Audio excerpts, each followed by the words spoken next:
শেষ ঠিকানা যদি ৩.৫ হাত মাটিই হয়, তাহলে কিসের এত ক্ষমতার দাপট?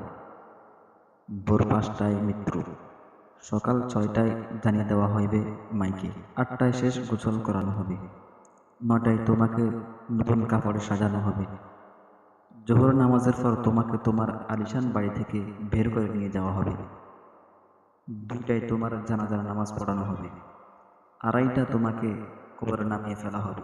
দেওয়া শেষ হয়ে গেলে কেউ তোমার জন্য দোয়া করবে আর কেউ চলে আসবে। এটাই তো জীবনের শেষ আয়োজন। তো কিসের এত অহংকার, কিসের এত ক্ষমতার দাপট? হ্যাঁ, ক্ষমতা কারোর জন্য চিরস্থায়ী নয়। অন্যায়ভাবে কাউকে ঠকালে একদিন ঠিক নিজেকে ঠকতে হবে। আর এটাই হচ্ছে দুনিয়ার নিয়ম। ভোরের সূর্য উদয়ের আলোতে যেমন দুনিয়া আলোকিত হয়, তেমনি সন্ধ্যার সূর্যাস্তে তা আবার অন্ধকার হয়ে যায়। অসত্য দিয়ে কখনো সত্যকে ডেকে রাখা যায় না। প্রকৃতি বলেই নির্মম।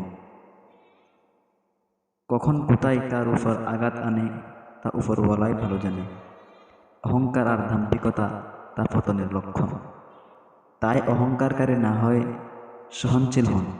ক্ষণস্থায়ী এই দুনিয়ায় কেউ চিরস্থায়ী নয়। এজন্য ভুলে যেতে হবে সব রঙিন স্বপ্ন, ফিরে আসতে হবে রবের দিকে, কারণ শেষ ঠিকানা তো ৩.৫ হাত মাটি।